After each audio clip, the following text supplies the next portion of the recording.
unboxing Sketchbox's January 2021 art box.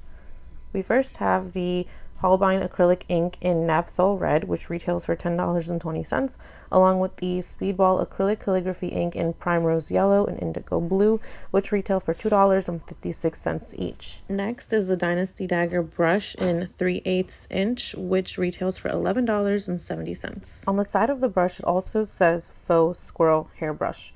This brush actually held water amazingly and distributed the ink awesomely. Moving on to the Caran Grafwood pencil in 3H, retailing for $3.65, and of course the pigment Staedtler liner in 0.3 to 2.0 millimeters, which retail for $5.10. This marker is definitely waterproof. It has a chiseled tip, which makes it best for calligraphy.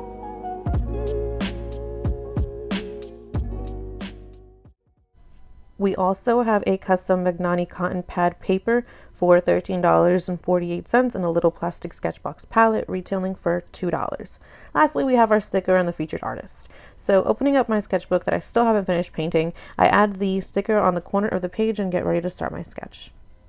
This pencil is pretty basic, but overall it is a nice pencil and I'm glad to have it added to my collection. It erases easily and is pretty much foolproof. If you're like me, you lay down your sketch drawings a little too hard on paper. So this pencil really helps prevent that, which is awesome, and I know I will definitely be using this pencil often.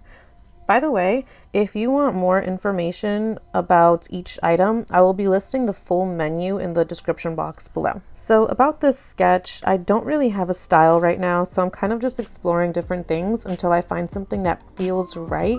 And right now I'm very into the traditional tattoo flash kind of look. I love tattoos and pinups, so right now that's what I'm going for. So the reference for this drawing comes directly from this book I have called Tattoo Johnny.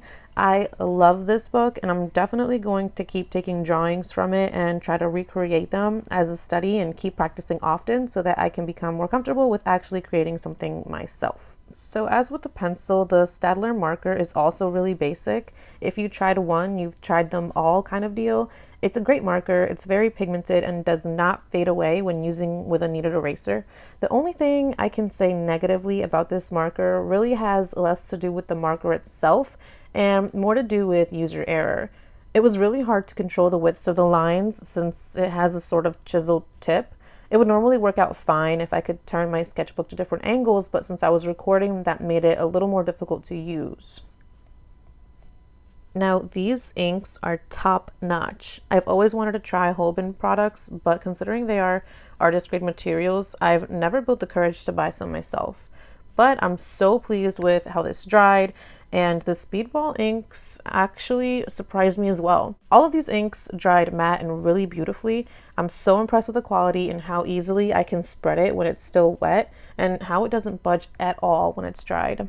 I honestly have nothing bad to say about either of these inks, and I'm glad that about 80% of the time art boxes will send you the primary colors of whatever medium it is that you're using so that you can create all kinds of colors by mixing them. It makes a great color practice.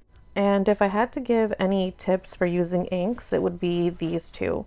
If you want a solid wash for skin, I would first lay down a thin layer of just water so that when you apply the ink, you can maneuver it easily and spread it evenly without having to worry about those weird dry stains.